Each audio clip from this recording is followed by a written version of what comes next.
tudo bom? Voltamos, né, para continuar nosso trabalho, para concluir a nossa segunda videoaula desta semana. Agora, dando sequência, né, ao que nós já começamos, falamos sobre geração de energia elétrica, sobre pontos positivos e negativos de cada uma dessas formas, né, foram várias formas que falamos. Agora a gente fala sobre como restabelecer o equilíbrio ambiental, certo? Depois que o meio ambiente já foi agredido, né, de várias formas, agora a gente vê meios de restabelecer esse equilíbrio. Vamos lá.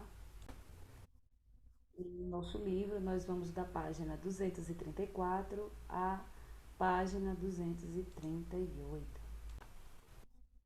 Desde sempre, né, nós já conhecemos uma série de atitudes nossas diárias, né, atitudes que podemos fazer para tornar o mundo mais sustentável, né, mas nunca serão demais.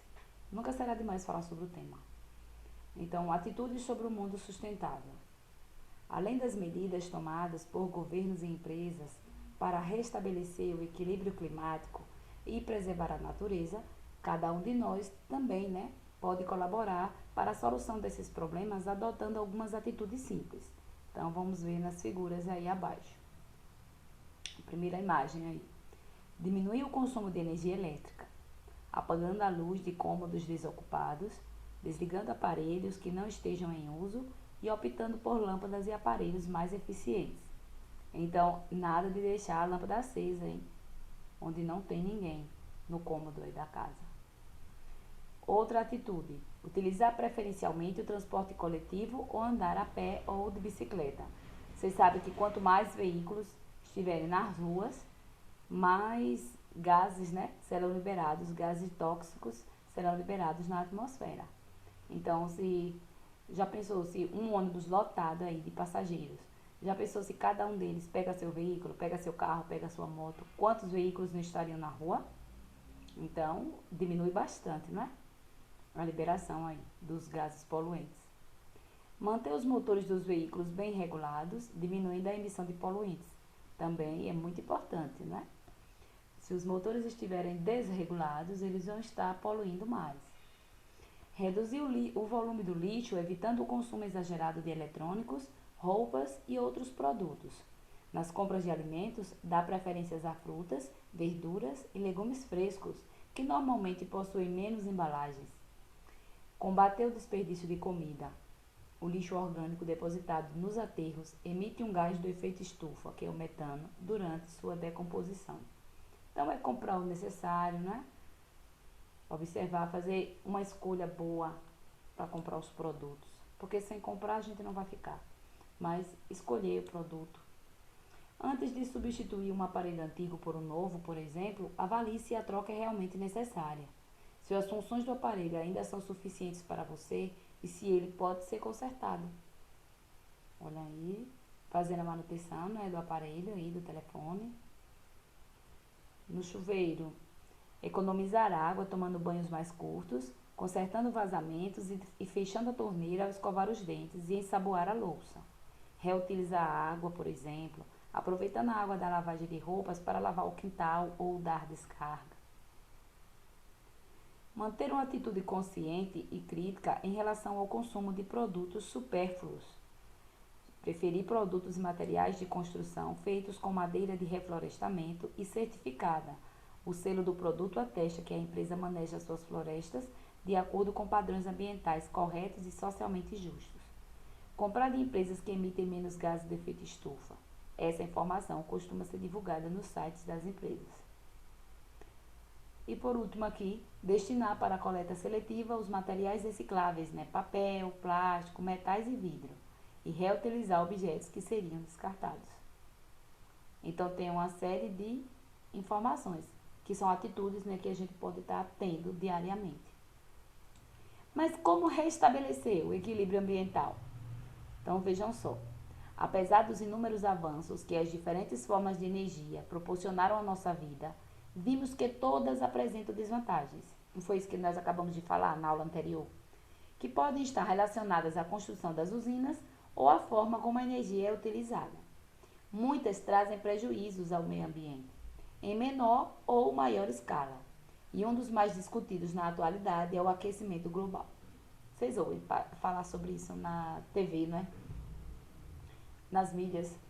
Ao longo do estudo de ciências, você viu que a temperatura média na superfície da Terra tem aumentado de forma acelerada nas últimas décadas. Você viu também que há muitas evidências de que isso esteja ocorrendo devido à intensificação do efeito estufa, que é agravada pela queima de combustíveis fósseis e por outras atividades humanas, como a retirada de áreas verdes. Esse tema é bem discutível e polêmico, porque há um grupo de cientistas também, né, que veem isso de outra forma, ter as ideias diferentes dessa informação aí que a gente acabou de ler, né? Todo, todo o uso de combustíveis fósseis e outras atividades acabam levando ao aumento, né, do efeito estufa, do aquecimento global. Mas há quem pense diferente também. É importante a gente conhecer todas as ideias. A intensificação do efeito estufa provoca uma série de desequilíbrios no ambiente, como o derretimento de geleiras e alteração de correntes atmosféricas e oceânicas. Ainda esses dias eu li uma matéria sobre isso, falando sobre o derretimento das geleiras. Olha aqui, 1938. Essas aqui são as montanhas rochosas que ficam nos Estados Unidos em 3 momentos. Em 1938, 1981 e 2006.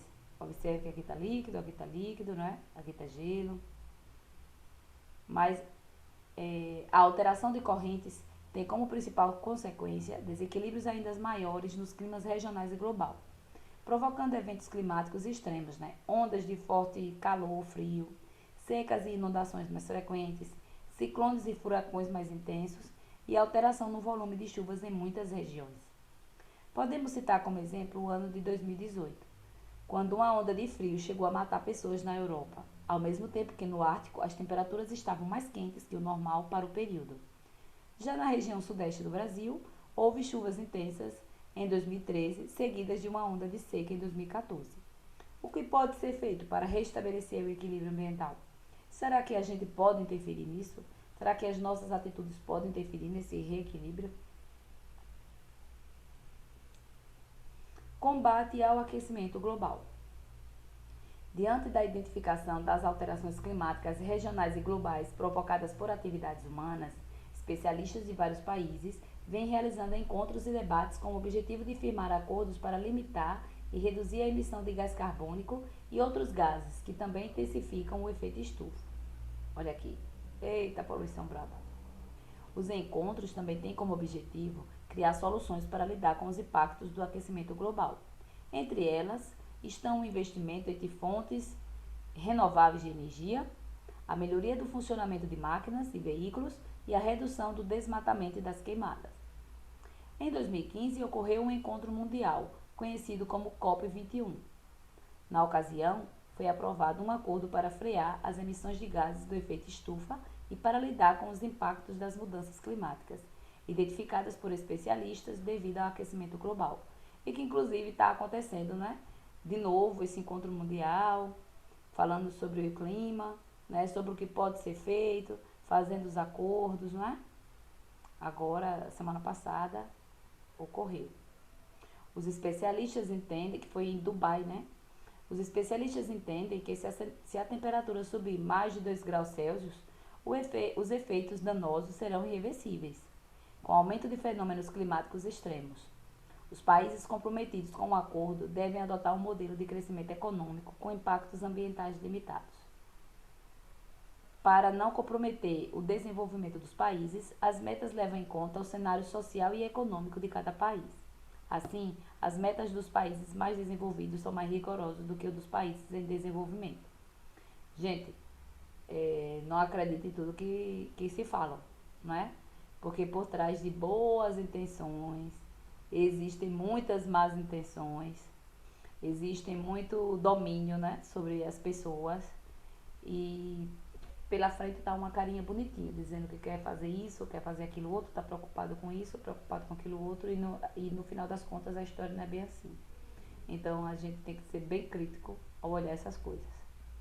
O Brasil, por exemplo, considerado um país em desenvolvimento, pretende reduzir em 37% das emissões de gases do efeito estufa até 2025 e em 43% até 2030, em comparação aos níveis de emissões do ano de 2005, e alcançar 45% de energias renováveis, incluindo hidrelétricas. Vamos lá. Equilíbrio climático. No Brasil, uma das principais causas de emissão de gases do efeito estufa é o desmatamento, que muitas vezes inclui as queimadas. Ela mostra uma campanha, observe essa figura aí, né? Deixa eu ver aqui a figura. Olha aí, queimadas, denuncie, ligue 193, acender é fácil, difícil é apagar. Queimada é crime. Aí vamos lá. Ela mostra uma campanha para o controle de queimadas causadas pelo ser humano. Além de acelerar a erosão e a perda de fertilidade do solo ao longo do tempo, as queimadas liberam gás carbônico e outros gases poluentes, que contribuem para o aumento do efeito estufa, além de fumaça que também polui o ar. A retirada das árvores por queimada ou por outro meio é muito prejudicial, também porque a floresta tem um papel fundamental no equilíbrio do ambiente, né? Tanto do ponto de vista ecológico como climático. Uma floresta densa, como a amazônica, impede que os raios solares incidam diretamente sobre o solo, diminuindo a perda de água. Além disso, a absorção de água do solo pelas raízes e o transporte de água pelo caule bombeiam um grande volume de água até as folhas, que transpiram e liberam vapor de água na atmosfera. Por ter alta densidade de árvores e folhas com ampla superfície, a floresta amazônica lança na atmosfera imensos volumes de vapor de água, mantendo a umidade do ambiente e influenciando o clima de outras regiões. Portanto, o desmatamento pode fazer com que o clima da região onde se encontra a área desmatada se torne mais quente e seco. Nas áreas mais desmatadas da floresta, há um aumento dos períodos de seca, com redução das chuvas totais do ano. E no caso da floresta amazônica, esse efeito pode ser ainda maior, afetando também o clima de outras regiões do Brasil e de países vizinhos. O exemplo das florestas nos mostra que, para evitar desequilíbrios climáticos, a exploração dos ecossistemas deve ser realizada de forma a não os comprometer, possibilitando sua constante recuperação. Como exemplos, podemos mencionar a coleta de recursos por comunidades tradicionais e a fiscalização do corte ilegal de árvore, entre outras medidas. Para ajudar a restabelecer o equilíbrio climático, é importante promover o reflorestamento. Uma floresta em crescimento absorve mais carbono do ar pela fotossíntese do que elimina pela respiração. Cada cidade ou estado deve implementar iniciativas locais, como fiscalizar e multar veículos com motor desregulado, construir vias expressas e gerenciar o tráfego para diminuir congestionamentos, e implantar áreas verdes e de lazer em centros urbanos.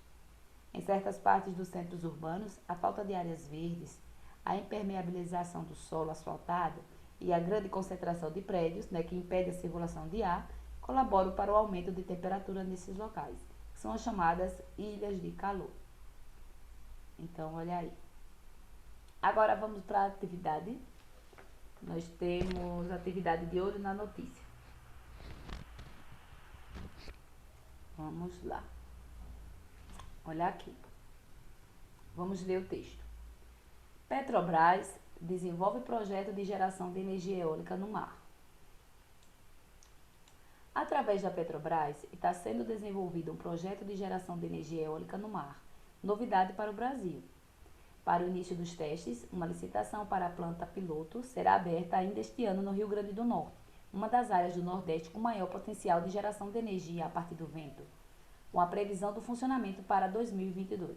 E aí, será que chega? O país gera energia eólica desde 2005 e hoje conta com a geração de 13 mil megawatts e pode chegar a 17 mil até 2023. As vantagens da geração dessa forma de energia no mar são comentadas em entrevista ao jornal da USP, no ar, pelo professor Edmilson Moutinho, do Departamento da Divisão Científica de Planejamento, Análise e Desenvolvimento Energético, do Instituto de Energia e Ambiente da USP. Para o especialista, a exploração no mar como a nova fronteira econômica é fundamental. A economia nos mares, que hoje envolve pesca, turismo costeiro e de cruzeiros, a extração de energia pretende proporcionar à humanidade um crescimento, um grande crescimento econômico nos próximos anos. Um relatório publicado pela Organização para a Cooperação e Desenvolvimento Econômico, a OCDE, em 2016, estima que em 2030 o mar proporciona um rendimento de 3 trilhões, que é o dobro do arrecadado em 2010. Em 2030, a participação do petróleo na economia dos mares deve ser de apenas 22%, e a participação da energia eólica marítima deve chegar a 8%. Para a exploração do vento marítimo, não há grandes desafios tecnológicos novos. A implementação estrutural das hélices é apenas uma variação de estrutura utilizada em terra, com pás maiores e com maior incidência de vento, que pode ser buscado em altitudes mais elevadas.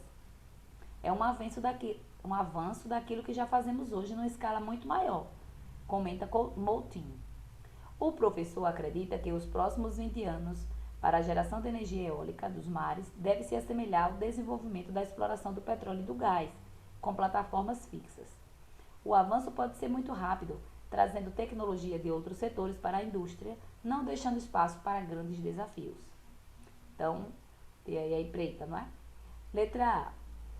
Consulte em dicionários o significado das palavras que você não conhece e redige uma definição para essas palavras. Então, essa resposta vai ser pessoal, né, gente? A letra B, quais são as diferenças entre a estrutura de energia eólica na terra e no mar? A gente vê que ela é bem parecida, não é? Vamos ver qual é a diferença que ele diz aí, que as hélices são, olha aqui, a implementação estrutural das hélices é apenas uma variação da estrutura utilizada em terra, com pás maiores, né, e a maior incidência de vento, certo? E também que pode ser buscado em altitudes mais elevadas, né? Certo? Então não tem muita diferença. Gente, as outras questões vocês vão ler aí com calma e vão responder. Envie para o professor, em caso de dúvida também, né? Tire a dúvida com ele. E enfim, eu acho que tá bem simples para vocês terminarem, tá bom? Então, tenham uma excelente semana, em paz, né? Com muita coragem, muita disposição e tudo de bom para vocês. Tchau!